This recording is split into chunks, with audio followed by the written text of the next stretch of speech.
एक ऐसा नाम जो हर दिल की धड़कन बन चुका है। उनकी हर धुन, हर सुर सीधे दिल में उतरता है। जब से चढ़ गया रे। छोटी सी उम्र में वह करोड़ों लोगों का चहेता बन गए।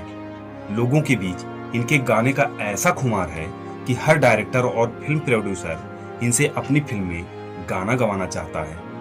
ओ माही, ओ माही, ओ माही, ओ माही, ओ माही। जहां लोगों की जिंदगी जीत से बदलती है, वहीं इनकी जिंदगी एक हार ने बदल दी। कैसे यह सिंगर अपनी जिस मीठी आवाज के लिए जाना जाता है, उसी आवाज से छुटकारा पाना चाहते हैं। राहत में मर जाऊंगा फिर भी तुमको चाहूं। इस एपिसोड में हम आपको बताएंगे कि कैसे इस मशहूर गायक की पर्सनल और प्रोफेशनल जिंदगी दोनों ही मुश्किलों में रही। आखिर क्यों इस सिंगर ने अपनी दोनों शादियों के बारे में सभी से छुपा कर रखा। कैसे सलमान खान के कहने पर इस सिंगर के सभी गानों को फिल्म से हटा दिया गया। नमस्कार दोस्तों, आप सबका स्वागत है सोच के इस खास एपिसोड में। क्या कोई असफलता आपको सफलता की ऊंचाइयों तक ले जा सकती है? अरिजीत सिंह की कहानी कुछ ऐसे ही है। एक छोटे से शहर से निकलकर रियलिटी शो में हारने के बाद भी उन्होंने हार नहीं मानी। संगीत के प्रति जुनून और अथाह मेहनत ने उन्हें बॉलीवुड का सबसे चहेता गायक बना दिया। लेकिन उनकी असली जर्नी इससे कहीं बड़ी है। कैसे एक संघर्षशील कलाकार बना करोड़ों दिलों की धड़कन। जानिए इस कहानी को इस डॉक्यूमेंट्री में। देखे खुदाया तो आशिका दिया दवाइयां बड़ी लंबियां सी जुदाइयां। एक ऐसी आवाज जो हर दिल की गहराइयों तक उतर जाती है। एक ऐसा सफर जो संघर्ष से शुरू हुआ और सफलता की ऊंचाइयों तक पहुंचा। लेकिन क्या यह आसान था? बिल्कुल नहीं। यह कहानी है एक साधारण लड़के की जो संगीत की दुनिया का बेताज बादशाह बन गया।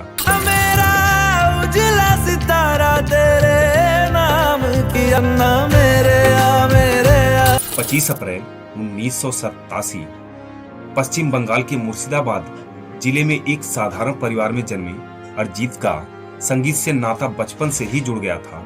उनकी माँ जो खुद एक गायिका थी और उनके मामा जो भारतीय शास्त्रीय संगीत में माहिर थे, वह अरिजीत को संगीत की तरफ खींच लाए। संगीत उनके लिए सिर्फ शौक नहीं बल्कि एक इबादत थी। उन्होंने अपने गुरु हजारीलाल ब्रदर्स से हिंदुस्तानी शास्त्रीय संगीत और इंडियन क्लासिकल म्यूजिक की तालीम ली और छोटी सी ही उम्र में रियाज शुरू कर दिया। लेकिन क्या सिर्फ अभ्यास से सफलता मिलती है? नहीं, असली परीक्षा तो अभी बाकी है। साल 2005 उनकी जिंदगी में एक नया मोड़ बनकर आया। अरिजीत सिंह अपने गुरु राजेंद्र प्रसाद हजारी के कहने पर मुंबई में एक रियलिटी शो गुरुकुल में हिस्सा लिया। इस शो में अरिजीत सिंह अपनी आवाज से सभी जजों के दिलों को छू रहे थे। ऐसा लग रहा था कि यह शो अरिजीत सिंह जीत जाएंगे। मेरे होठों से धुआंधार निकलती है जो बोली जैसे बंदूक की गोली। मगर अंत में वोटों की कमी के चलते अरिजीत सिंह यह शो हार गए। इस शो में अरिजीत 6वें नंबर पर रहे। अपने सपने को टूटते हुए देखना किसी के लिए आसान नहीं होता। यह वह पल था जब हर कोई हार मान लेता। लेकिन अरिजीत ने अपने सफर को खत्म नहीं होने दिया। उन्होंने तय किया कि अब वे अपनी किस्मत खुद लिखेंगे। शो में जज की भूमिका में रहे संगीतकार शंकर महादेवन ने अपने साथ अरिजीत को काम करने का मौका दिया। उन्होंने म्यूजिक के एल्बम हाई स्कूल म्यूजिकल 2 में गाना गाने का मौका दिया। लेकिन एल्बम कुछ खास नहीं चल सका। रियलिटी शो गुरुकुल के परफॉर्मेंस को देखकर फिल्म निर्माता संजय लीला भंसाली ने अपनी फिल्म सामरिया के लिए एक गाना रिकॉर्ड करवाया। लेकिन किसी वजह से यह गाना फिल्म से हटा दिया गया। उसके बाद टिप्स कंपनी की तरफ से भी अरिजीत को गाना रिकॉर्ड करने का मौका मिला। गाना रिकॉर्ड भी हुआ, लेकिन फिर किसी वजह से एल्बम को रिलीज ही नहीं किया गया। किस्मत उनके साथ अजीब सा खेल खेल रही थी। यह माया नगरी है। यहाँ सपने जितने तेजी से बनते हैं उतने ही तेजी से टूटते भी हैं। इसके बाद उन्होंने रियलिटी शो 10 के 10 ले गए दिल में हिस्सा लिया। इसमें फेम गुरुकुल और इंडियन आइडल के विजेताओं के बीच मुकाबला था। इस शो में अरिजीत ने अपनी पूरी ताकत झोंक दी और किस्मत ने भी इस बार अरिजीत का साथ दिया। अरिजीत यह म्यूजिकल शो जीत गए।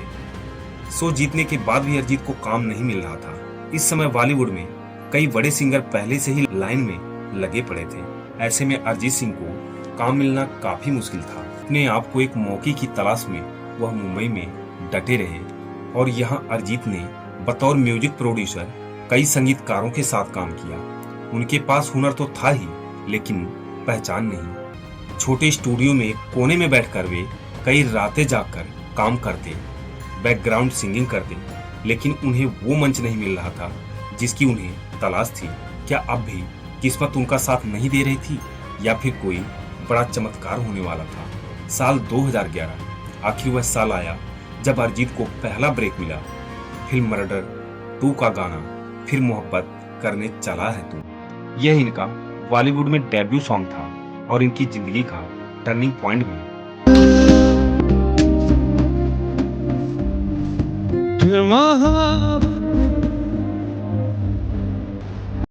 गाने ने अरिजीत सिंह की जिंदगी बदल दिया। इसके बाद उन्होंने प्रीतम के साथ उनकी 4 फिल्मों में काम किया, जिसमें एजेंट विनोद में सॉन्ग राफ्ता और फिर कॉकटेल जैसी फिल्मों में गाने गाए। लेकिन अब भी लोग उनकी आवाज से अनजान थे। एक कलाकार के लिए इससे बड़ा दुख क्या हो सकता है, लेकिन कहा जाता है कि सही वक्त आने पर सितारे भी चमक उठते हैं और यह सही वक्त आया 2013 में। 2013 में फिल्म आशिकी 2 और गाना था तुम ही हो। क्योंकि तुम ही हो, अब तुम ही हो जिंदगी। यह वह गाना था जिसने पूरी इंडस्ट्री में हलचल मचा दी। अरिजीत सिंह की आवाज में जो गहराई थी, जो दर्द था, उसने हर दिल को छू लिया। टूटा कभी वो दिल ही क्या यार बेदर्द ओ बेदर्द। यह सिर्फ एक गाना नहीं बल्कि इमोशन बन चुका था और फिर इसी गाने के लिए अरिजीत को फिल्म फेयर अवार्ड भी मिला। यह वही लड़का था जिसे रियलिटी शो में रिजेक्ट कर दिया गया था, लेकिन अब पूरी दुनिया उसकी आवाज की दीवानी थी। केसरिया तेरा इश्क है पिया रंग। इसके बाद अरिजीत की कामयाबी का सिलसिला शुरू हुआ और बस चलता गया। अरिजीत ने भारतीय सिनेमा को एक से बढ़कर एक हिट गाने दिए। मेरे होठों से धुआंधार निकलती है जो बोली जैसे जैसे। कामयाबी ने इनको इतना बिजी कर दिया कि वह एक दिन में 16 गाने रिकॉर्ड करने लगे। तो आशिका दिया तबाइयां वे बड़ी लंबियां सी जुदाइयां। और इसके बाद इन पर जैसे सफलता की बारिश सी होने लगी। अरिजीत ने 2013 से लेकर अब तक 700 से ज्यादा गाने गा चुके हैं, जिनमें इनके गाने क्या युवा क्या उम्र दराज सभी बहुत सुकून से सुनते हैं। यह तो था अरिजीत सिंह के कैरियर की बातें। अब बात करते हैं अरिजीत सिंह के जीवन की, जिसकी वजह से वह काफी सुर्खियों में रहे और समस्याओं से घिरे भी रहे। आजा बेवजह सा ये रिश्ता खत्म कर दिया ओ बेदर्द। बहुत कम लोगों को पता है कि अरिजीत ने 2 शादियां करी हैं। इनकी पहली शादी रूपरेखा बनर्जी से हुई, जो कि इनके साथ फेम गुरुकुल रियलिटी शो में हिस्सा लेने आई थी। इस शो में दोनों के बीच नजदीकियां बढ़ी और फिर शादी कर ली और फिर आगे चलकर दोनों के बीच मनमुटाव हुआ और 2013 में एक दूसरे से अलग हो गए। इसके बाद 2014 में अरिजीत ने अपने बचपन के दोस्त कोयल राय से शादी कर ली, जो कि पहले से ही तलाकशुदा और एक बच्चे की मां थी। काफी समय तक अरिजीत ने इस बात को छुपा कर रखा, लेकिन जब अरिजीत ने एक पोस्ट किया तो इस रहस्य से पर्दा उठ गया। साल 2014 की बात है। एक अवार्ड शो को सलमान खान और रितेश देशमुख होस्ट कर रहे थे। अवार्ड शो में जब बेस्ट मेल सिंगर विजेता के तौर पर अरिजीत का नाम पुकारा गया, तो अरिजीत जब स्टेज पर पहुंचे तो सलमान ने अपनी खींच निकालते हुए उनसे पूछा कि सो गए थे क्या? तो उस पर उन्होंने जवाब दिया कि आप लोगों ने ही सुला दिया था। आप लोगों ने सुला दिया यार तब से। और फिर सलमान ने अरिजीत के गाने को अपनी आवाज में मजाक उड़ाते हुए गाया। इस पर अरिजीत ने बोला, प्लीज ऐसा मत कीजिए। इसके अलावा अरिजीत ने ऐसा कुछ भी नहीं बोला कि किसी को बुरा लगे, लेकिन सलमान को ना जाने क्या बुरा लगा कि रातों रात सलमान ने अपनी सभी फिल्मों से अरिजीत का गाना हटवा दिया। जिन फिल्मों से अरिजीत के गाने हटवाए गए थे वो फिल्में किक, प्रेम रतन धन पायो, बजरंगी भाईजान और सुल्तान थी।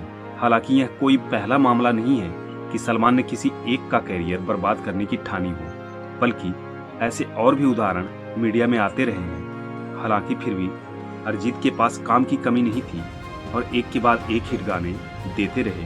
अरिजीत ने सलमान खान से ट्विटर और फेसबुक पर पोस्ट कर माफ़ी भी मांगी थी।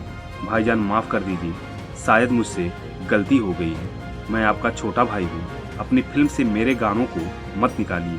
लेकिन सलमान खान पर इन सब बातों का कोई असर नहीं पड़ा और उन्होंने इसका कोई जवाब नहीं दिया। वैसे सलमान खान के बारे में कहा जाता है कि बॉलीवुड में जिसने भी सलमान खान से पंगा लिया उसका कैरियर खत्म हो गया, मगर अरिजीत के मामले में ऐसा कुछ भी नहीं हुआ और अपने टैलेंट के दम पर अरिजीत ने आगे भी काम पाना जारी रखा और आखिरकार 9 साल बाद सलमान खान को अरिजीत के प्रति अपने नजरिए को बदलना पड़ा और अपनी फिल्म टाइगर 3 में गाना लेके प्रभु का नाम गवाया, जो कि जबरदस्त हिट हुआ। म्यूजिक स्टार्ट करो भाई, लेके प्रभु का नाम।